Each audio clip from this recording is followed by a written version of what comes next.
이제 지금부터는 이제 성폭행 동영상과 관련된 논란에 대해서 이제 얘기를 해볼 건데요. 이게 이제 이어지는 사건입니다. 근데 이후에 룸 화장실에서 성관계하는 영상이 인터넷에 유포된 사실이 좀 알려졌죠. 그래서 이게 새로운 국면을 맞이하게 되는 거예요, 이 사건이. 원래 이 동영상이 퍼지기 시작한 시점은요, 이미 뭐 한 달 전이었다고 합니다. 이 영상이요, 아까 좀 전에 말씀드렸던 그 클럽 내부 직원의 내부 고발이 있었다라고 말씀드렸잖아요. 2019년 1월 30일 날 이 인터뷰가 진행이 됐었는데, 이 직원이 얘기한 상황과 똑같은 내용의 영상인 거예요, 이 영상이. 이게 이제 막 화제가 돼서 해외에서는 포털 사이트 실시간 검색어까지 올라갔다고 해요. 뭐라고 올라간지는, 무슨 키워드로 올라간지는 제가 뭐 확인할 수는 없는데, 그 정도로 해외에서는 큰 이슈를 끌었다는 얘기죠. 문제의 영상에서요, 일반적인 성폭행 영상보다 좀 특이했던 점으로 알려져 있는 것이, 이 여자분으로 보이는 분이 눈이 풀려 있고 이렇게 사람이 이렇게 맥없이 축 처져 있는 장면이 담겨 있던 거죠. 그러니까 이걸로 인해서 마약과 관련된 이슈가 또 증폭이 되는 거예요. 자, 그래서 2019년 2월 8일 날 이 경찰에서는 온라인 등에서 공유되고 있는 버닝썬 성폭행 동영상과 관련된 유포자를 찾겠다고 수배에 나섰다고 알려졌습니다. 한 매체에 따르면요, 이 영상은 이미 클럽 내부 관계자들끼리는 이미 다 본 영상이래요. 조금 전에 또 말씀드렸던 이 D매체에서 확보했던 그 카톡방에서 나눈 얘기 있지 않습니까? 그 내용이 바로 이 영상이 찍힐 당시에 그 내용이 아닌가 싶어요. 자, 그래서 이제 클럽 문 닫겠다고 얘기했던 이게 사실로 밝혀지면 버닝썬의 대표이사가 어떤 반응을 보였느냐. 같은 날인 2019년 2월 8일 날 모 매체와의 인터뷰를 통해서 이 버닝썬의 대표이사가요, 인정을 해요. 이 성관계하는 장소가 버닝썬이 맞다고 본인이 인정을 합니다. 글쎄요, 이게 폐쇄해야 되는 건가요, 그러면은? 이 부분에 대해서 이제 인정을 했다고 하니까 버닝썬 내부에서 그런 뭐 성관계나 성폭행이 이루어진다는 건 운영자 스스로가 이제 인정을 하게 된 거죠. 근데 또 이걸로도 안 끝나요. 이게 계속 나옵니다. 2019년 2월 11일 날 MBC 보도를 통해서 밝혀진 바에 의하면은 2018년 7월경에 버닝썬에서 한 남자가 약물 중독 반응을 보여서 대학병원으로 이송이 된 사건이 하나 있었대요. 여기서 이제 그 전편에서 언급했던 이 경찰이 또 나와요. YG부대 경찰관들이 가서 현장을 2번 정도를 더 조사했다고 하는데, 의사가 이제 이 사람은 약물 중독이 맞다라고 의사 소견서까지 보냈어요, 강남경찰서에. 근데 경찰에서는 이 사건을 그냥 내사 종결시켜버립니다. 이게 이유가 뭐냐면은, 간이검사에서는 필로폰 양성 반응이 나오긴 했는데 국과수에 정밀검사를 보냈는데 이게 음성이었다, 뭐 이걸로 바뀌었다. 그래서 수사를 진행 안 했다고 합니다. 근데 이 부분은요, 성폭행이든 약물이든 지금 이제 거의 다 밝혀진 상황으로 보이거든요. 이거는 사실 제가 따로 언급을 안 해도 될 것 같습니다. 이게 다 밝혀졌어요, 이미. 이 정도면은.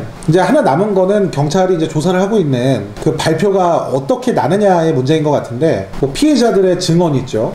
과거에 이제 비슷한 약물 중독 증상의 환자가 나왔다고 하잖아요. 그리고 성폭행 피해자들이 실제로 나와서 증언을 한 상태고요. 그러니까 조사 과정에서는 그냥 이거를 정확하게 확인하는 정도의 조사가 이루어지지 않을까 싶습니다. 그 다음에 또 나오는 얘기가 이제 승리 씨와 관련된 얘기죠. 이 부분에서는 제가 존칭을 빼고 빠르게 진행을 하겠습니다. 사실 이 버닝썬 사건이요, 제가 누차 말씀을 드리지만 이게 원래는 이게 김 씨하고 이 클럽 관계자들의 그냥 쌍방 폭행 사건이었어요. 김 씨 입장에서는 이제 집단 폭행이라고 주장을 하고 있는 거고요. 근데 이게 지금 경찰들하고의 유착, 마약, 성폭행 논란에 이어서 이제 뭐 클럽의 존폐 위기까지 가버린 이유는요, 클럽의 간부로 알려져 있던 빅뱅의 멤버 승리의 인지도가 한몫했죠. 원래 승리 클럽으로 유명했거든요. 현재는 승리는 이 클럽의 이사직을 내려놓은 상태라고 합니다. 승리하고 승리의 소속사는 당연히 자기들은 모르는 일이다라고 얘기를 하고 있어요. 그러니까 승리가 왜 이 버닝썬하고 그럼 연이 된 거냐라고 이제 매체사에서 인터뷰를 했는데, 자기가 이제 당시에는 솔로 활동을 하고 있었고 디제잉 하는 것을 너무 좋아해서 이 솔로 활동을 하면서 DJ 활동을 좀 병행하고 싶다는 생각을 했다. 근데 때마침 홍보를 담당하는 클럽 사내이사를 맡게 되는 바람에 대외적으로 자기는 클럽을 알리는 역할만 담당을 했다, 이렇게 약간 선을 그어요. 그리고 YG 측은 승리가 이제 이거 뭐 승리는 몰랐고 아무 관련이 없다, 근데 이사직 사임한 거는 승리가 군대 가기 때문이다, 이렇게 밝혔어요. 근데 이 부분에 대해서는요, 진짜일 수도 있어요. 예전부터 나왔던 보도자료를 보면은 승리가 이제 2019년 초에 군대 가기로는 되어 있습니다, 그런 보도자료에. 다만 하필 이 사건이 터지고 나서 바로 군대를 간다고 하니까 이거는 조금 뭐 석연치 않을 수 있죠. 오히려 저는 홍보이사인데 클럽 내부 상황을 전혀 몰랐느냐, 이 부분에 대해서는 전혀 동의를 할 수가 없습니다. 납득이 안 돼요, 이 부분에 대해서는. 물론 뭐 기업 상황마다 약간씩은 다를 수가 있겠는데요, 일반적으로 홍보이사는 이 실무진들을 포함해서 실제로 홍보와 관련된 업무를 총괄하거나 내지는 그냥 그런 거 없이 자기가 그냥 얼굴마담만 돼서 자기 스스로 이렇게 도움을 주는 그런 경우에 홍보이사를 보통은 주죠, 회사에서. 여튼간에 홍보이사는 홍보에 도움을 주는 사람이죠. 이게 외부 영업하려고 명함에만 그냥 이사직 파놓지 않는 이상은 이 홍보에 도움을 주는 사람의 역할을 다 해야 되는데, 상식적으로 내가 홍보를 해야 되는데 그 물건이 뭔지도 모르고 홍보하는 사람이 있습니까? 아니, 내가 홍보해야 되는 게 어떤 경쟁력이 있고 어떤 시스템이 있고 이런 걸 모르고 홍보할 수가 있나요? 아니면은 그냥 영업이나 간판 정도 역할만 해주는 이사였다는 얘기인데, 승리 정도 되는 사람이 굳이 그럴 필요가 있어요? 막말로 승리 말대로 뭐 DJ를 하고 싶어요. 근데 돈이 없어요. 그래서 그냥 몸으로 때운 거다. 이건 더 말이 안 되죠. 승리가요? 근데 제가 확실한 팩트 없이는 말을 좀 줄이는 게 맞는데, 그렇기 때문에 제가 조금 전에 했던 얘기들은 뇌피셜에 가깝습니다. 다만 이제 저도 기업을 운영하는 입장에서 그동안 좀 괜찮게 생각했던 연예인이에요. 연예인 생활하면서 사업까지 이렇게 잘하는 거 보면서 참 대단하다라고 느꼈던 사람 중에 하나고요. 근데 이렇게 상황 발생되니까 눈 가리고 아웅하는 모습처럼 보여져서 이 모습이 저 개인적으로는 굉장히 좀 실망스럽게 느껴집니다. 자, 여기까지 길고도 길었던 버닝썬 클럽 폭행 사건과 관련된 내용들을 전부 담아봤습니다. 저도 이거 준비는 해야지 하고 달려들기는 했는데요. 이게 최종 영상이 나온 데까지 한 2주가 걸렸네요. 아무튼 뭐 이 영상들을 다 보시는 분들이 계실지 모르겠으나 보시느라 고생 많으셨습니다. 그래도 다 보셨다라고 한다면 버닝썬과 관련된 사건을 이해하시는데 제 영상들이 어느 정도 좀 도움을 드리지 않았을까라는 바람으로 버닝썬 폭행 사건과 관련된 영상을 마무리하겠습니다. 시청해주신 여러분 감사합니다. 도영선생이었습니다.